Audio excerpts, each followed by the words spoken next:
On the southern outskirts of Paris, the capital of France, stands Réau Prison. It is known as one of the most modern and most secure prisons in the country. This is where France keeps its highest profile criminals. The prison is surrounded by 17-foot-high concrete walls. Thick barbed wire fences run along the top. Watchtowers stand at every corner. Armed guards holding sniper rifles stay on duty day and night. Security here is so tight that even a bird cannot fly through unnoticed. What makes this prison truly different is what lies above it. A special anti-helicopter net covers the entire complex. This means every movement is watched, from the ground to the sky. Because of this, escaping from Réau prison was believed to be impossible. But on July 1st, 2018, something happened that no one could have imagined. Inside this prison was France's most wanted criminal of the decade, public enemy number one. A man responsible for at least 30 major robberies. A man who had already escaped from another high-security prison back in 2013. That is why he was locked inside this impossible-to-break prison under extra security. On the morning of July 1st, 2018, around 11 AM, guards brought him to the visiting room. He was there to meet his older brother. His brother tried to convince him to change his life, to stay in prison, to walk the right path when he got out. Then suddenly, a loud noise came from the sky. The entire courtyard shook. A helicopter broke through the prison's defences and descended straight into the courtyard. Two masked men jumped out. They were holding AK-47 rifles. In a scene that looked like it came straight out of a movie, they smashed through doors. Within minutes, they grabbed the most wanted criminal in France, pulled him into the helicopter, and vanished into the sky. In broad daylight, in front of everyone, France's most dangerous criminal escaped from prison. This is the story of Redouane Faïd, the man known as the criminal of the century in France. It's a gangster who learned crime by watching movies and then lived those movies in real life. News headlines exploded across the world. Spectacular prison break. Thousands of police officers are continuing a manhunt for the convict who dramatically escaped from a French prison. Police officers continue massive manhunt. French prison security under fire. Redouane Faïd was born on May 10, 1972 in Créteil, France. His father, Deraj Faïd, worked in a chemical factory. Redouane was the 9th child in the family. His father had immigrated to France from Algeria. At that time, Algeria was a former French colony. During the war for Algeria's independence, Redouane's father fought on the Algerian side in the French-Algerian War. The area of Créteil where Redouane grew up was known for one thing: unemployment, poverty, crime. From a young age, Redouane watched older boys in his neighbourhood steal small items, steal cars and trick the police. This slowly shaped the way he thought. He began stealing at a very young age. Sometimes toys or comic books from malls, sometimes candy from small shops. His father was a strict man who believed in discipline. When he found out about Redouane stealing, he beat him badly with a belt to correct him. But his mother stood in the way. She made Redouane promise that he would never steal again. That promise did not last. Redouane's mind was already addicted to stealing. He was ready to take every beating for it. By the age of 11, he formed a small gang with 3 neighbourhood boys. They stole televisions, stereos and electronics from supermarkets and apartments. They also began dealing drugs. Redouane cared deeply about how he looked. With the money from crime, he bought expensive branded clothes. The world of crime fascinated him. Every moment gave him a different kind of thrill. His dream was simple. He wanted to become the most famous criminal in France. He wanted money. He wanted fame, and he was ready to do anything for it. Around this time, his father moved back to Algeria. Soon after, his mother passed away. Now, there was no one left to stop him. Small crimes no longer excited him. He wanted more, much more. To move higher in the criminal world, he began working under a well-known thief and powerful gang leader from Créteil, Jean-Claude Bessel. In 1991, at just 18 years old, Redouane tried to rob a department store using a weapon. This was the first time he was caught by the police. Because of his young age and clean record, the police gave him a warning and let him go. They had no idea that the boy they'd forgiven would one day become their greatest nightmare. After his release, Redouane began fixing his mistakes. His biggest inspiration came from French crime thrillers and American gangster movies. He loved cinema, Scarface, The Godfather, Casino, Heat. He watched these movies again and again. The films took over his mind. He repeated scenes with his friends. He memorized gangster dialogues. He imagined himself as a movie criminal. He kept whispering gangster dialogues all the time. In his mind, he imagined himself as a movie criminal. During robberies, he actually spoke movie dialogues. Once, while pointing a gun at a bank teller, he repeated a line from the 1984 movie Misery. "Stay quiet. Do what I say. I've no problem with you. I only want the money. Think about your children." From that single robbery, Faid and his group made 2,400 francs. This was more money than they had earned from nearly 10 years of small thefts. Even spending the money, Faid followed ideas from movies. He wanted to live exactly like the character he had created in his head. This obsession separated him from ordinary criminals. By the late 1990s, his name echoed across France. He became one of the country's biggest armoured car robbers, one of the top jewellery thieves, one of the most feared bank robbers. With every crime, the scale kept growing. In almost every robbery, he either copied a scene from a Hollywood action movie or spoke a famous movie dialogue while committing the crime. In one such robbery, Faid and his team hit a jewellery store in Créteil. They wore rubber masks of famous political leaders. It looked exactly like the movie Point Break, starring Patrick Swayze. While escaping after the robbery, Faid shouted a dialogue from the same film. "Thank you very much, ladies and gentlemen, and please don't forget to vote." Despite his crimes, Faid rarely hurt anyone. He preferred non-violent methods. He believed robbery was an art, and bloodshed would ruin that art. Before every robbery, he drew detailed plans, he predicted police response times, he prepared escape routes in advance, he was the leader of his gang. His men called him Doc, or the Brain. Before every operation, Faid explained everything to his team like a teacher giving a class.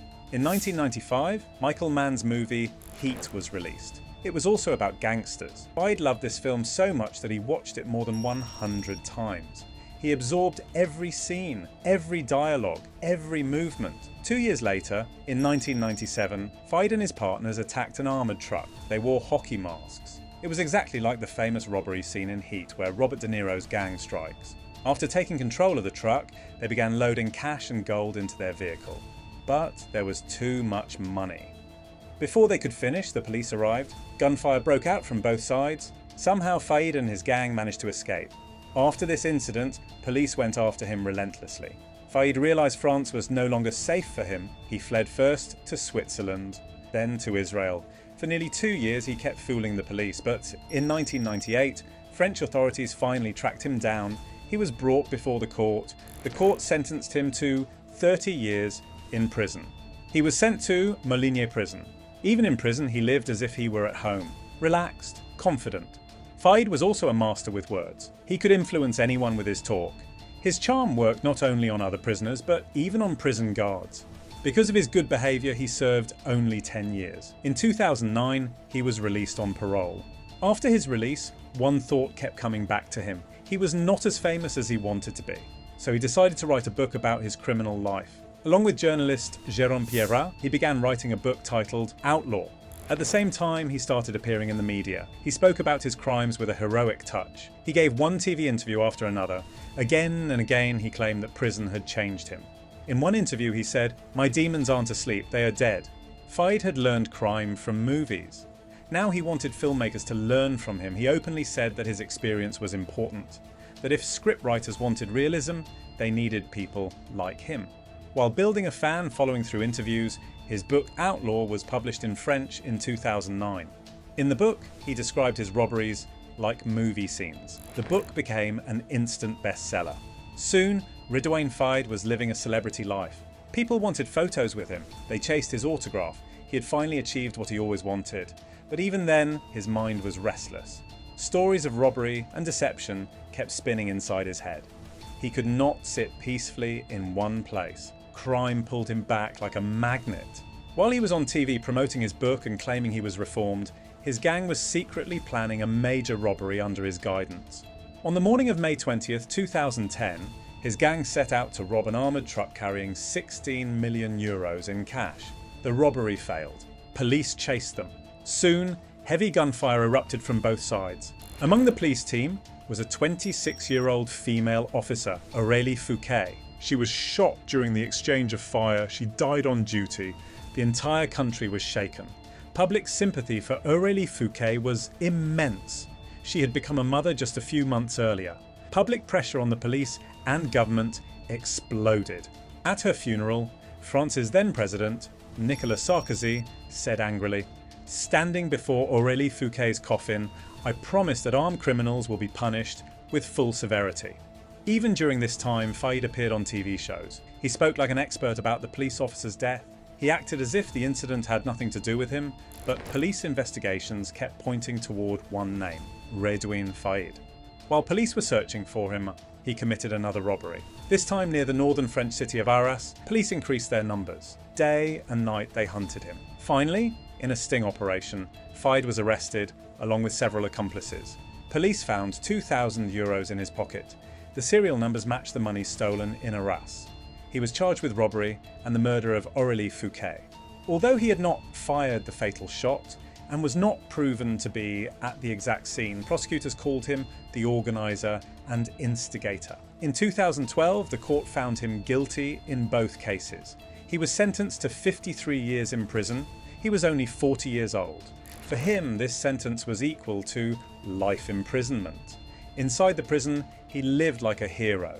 Prisoners listened to his stories in disbelief, and Fayed narrated his crimes like movie plots. At the same time, he stayed calm and careful. He did not want anyone to doubt his intentions, but deep inside his mind, he was already thinking about getting out.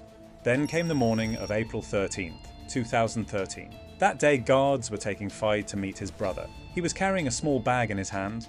The guards believed the bag contained dirty clothes. They had no idea what was really inside. The bag did not carry clothes. It carried a loaded gun, a lighter, and an explosive called pentaerythritol tetranitrate. These items had been secretly delivered to him by his wife. They were hidden inside tissue paper and somehow passed through security.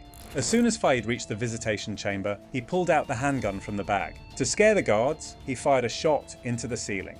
Chaos erupted. Fayed took 4 guards hostage. He was calm, cold, manipulative.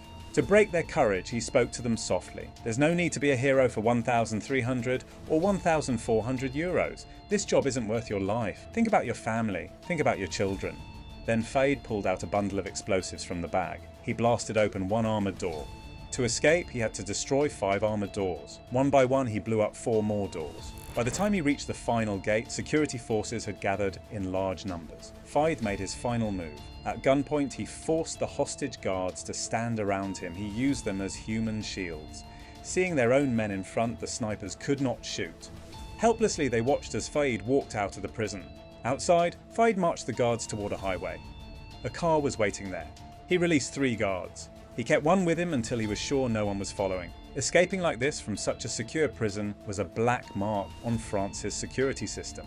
Questions were raised, authorities were embarrassed, prison officials faced heavy criticism. Fayed was declared public enemy number 1. French police went all out to catch him again. Police suspected he might have left the country. Interpol issued a red notice.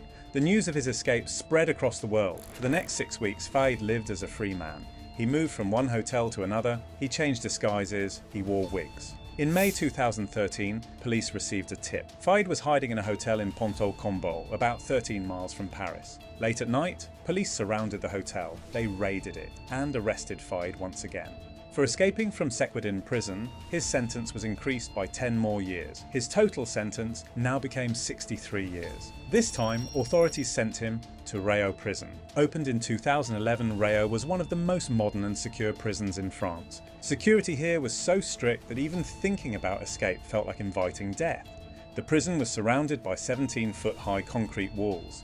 Thick barbed wire fences ran on top. Watchtowers stood all around the prison. Guards with modern weapons stayed on duty 24 hours a day, but the most important feature was above. Anti-helicopter netting covered the entire prison. This meant no prisoner could escape by land or even by helicopter. Because of such extreme security, France kept its most dangerous criminals here. Fayed was no ordinary criminal. He had already escaped once before, so his security was tightened even more. He was kept separate from other prisoners, locked inside the most secure cell in the prison. Despite constant surveillance and extreme restrictions, the moment Fayed entered Réau prison, he started looking for weaknesses.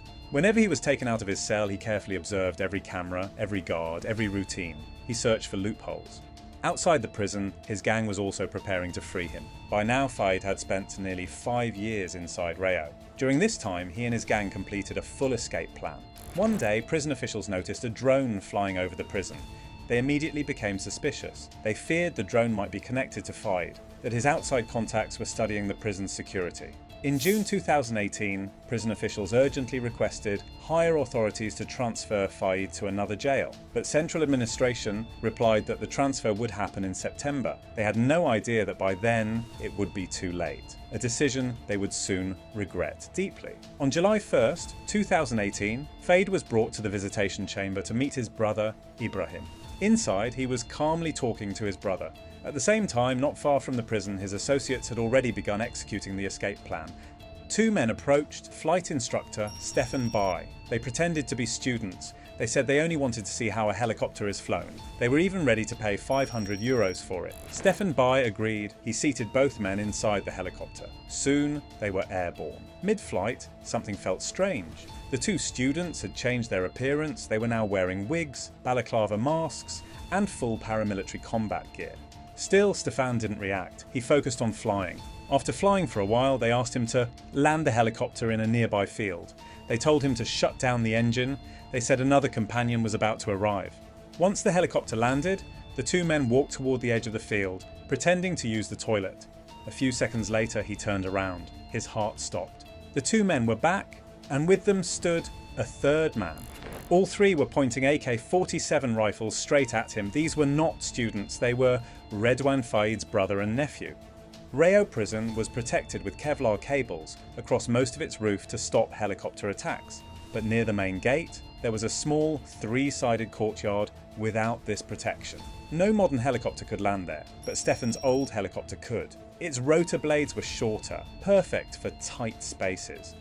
Everything was ready, only action remained. When Stefan hesitated, one hijacker snapped, "Don't act stupid. If you don't cooperate, it won't end well. One of our men is standing outside your house. If you make a single mistake, your wife and daughter will pay for it." Terrified, Stefan obeyed. At around 11:18 a.m, prison guards noticed a helicopter flying over the prison compound. Moments later, it descended into the courtyard. Two hooded men jumped out. They wore ski goggles. They carried AK-47 rifles and equipment. They also wore fluorescent armbands marked POLICE to confuse prison staff. They threw smoke bombs and tear gas canisters onto nearby buildings and rushed toward the area where Fayed was meeting his brother. The third man stayed inside the cockpit, gun pointed at the pilot. The guards in the watchtowers were confused. No one understood what was happening. At Rayo prison, armed guards were not allowed to shoot at helicopters. Firing could endanger nearby buildings and civilians below, so no shots were fired. The attackers moved freely. Using a power cutter, they sliced open the lock of a door. Inside, Fayed was sitting with his brother Ibrahim. Ibrahim was telling him to change his life, to become a better man. He had no idea that his younger brother was seconds away from executing the biggest prison break in French history. One by one, Fayed's men smashed through the doors. The moment Fayed heard the sharp sound of metal being cut, he stood up. "They've come for me," he said. Seconds later, a masked man reached him. Fayed left his brother behind. Dodging guards, he followed the masked man out of the building. The prison guards were in shock. Now they understood. The helicopter had come to free a prisoner. Some guards rushed toward the courtyard to block the escape. Others desperately made phone calls for help. One guard dialed the emergency number 17. When the operator answered and heard that a helicopter had come to help a prisoner escape, he laughed. He couldn't believe it. With anti-helicopter netting in place, it sounded impossible. The guards screamed that immediate help was needed, but the operator told him to calm down and follow protocol. 5 critical minutes were wasted. By then, Fayed calmly walked into the courtyard. He felt like a hero. The helicopter blades were spinning. Behind glass, a guard and 2 prisoners stared at him. Fayed turned toward them. He raised his right hand to his forehead, gave an Air Force-style salute. Then he sat down in the front passenger seat next to the pilot. The entire operation took just 10 minutes, and once again, Redouane Faïd escaped from prison. This escape was so bold and shocking that newspapers around the world put it on their front pages. Even France's justice minister was forced to visit the prison personally. Faïd's repeated escapes became a deep stain on France's security system. For French authorities, Redouane Faïd had become their biggest nightmare. This time, they were done taking chances. Police launched a massive manhunt. 2,900 officers were deployed.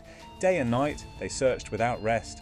Faïd loved challenges, and he proved it once again. After pulling off the biggest prison break in France, he ran straight back to his hometown, Créteil, the place where it all began. He kept changing his appearance, changing locations, living right under the police's nose. For 3 months, he successfully avoided capture. But then police noticed something strange. In one CCTV clip, they saw a tall person wearing a burqa. At first glance, it looked like a woman, but something was off. The person struggled to walk properly in the burqa. Police suspected it wasn't a woman at all. They were right. It was Redouane Faïd, France's most wanted criminal, moving through the streets, disguised as a woman. On October 3, 2018, police finally tracked him down. He was hiding inside an apartment with his brother Rached and his nephew Isaac. All three were arrested. This time, the court added 14 more years to Faïd's sentence. Faïd was transferred to a maximum security prison near the Belgian border, Vendin-le-Vieil. There, he was placed in solitary confinement. Every day, guards performed 5 full strip searches on him. Whenever he left his cell, he was handcuffed. Even to use the phone, 4 to 5 guards stood beside him. He had no direct contact with anyone, only guards. Inside solitary confinement, Faïd said it felt like being buried alive, like being locked inside a coffin. He protested his treatment. He went on a hunger strike. It changed nothing. Today, Redouane Faïd remains locked inside that prison. But even now, prison authorities live with a quiet fear. They know one thing. With a man like Faïd, you never know when, where, or how he might try to escape again. Thanks for watching. If you enjoyed this video, don't forget to subscribe to our channel. We bring you more interesting and informative stories like this one, and your support means a lot to us.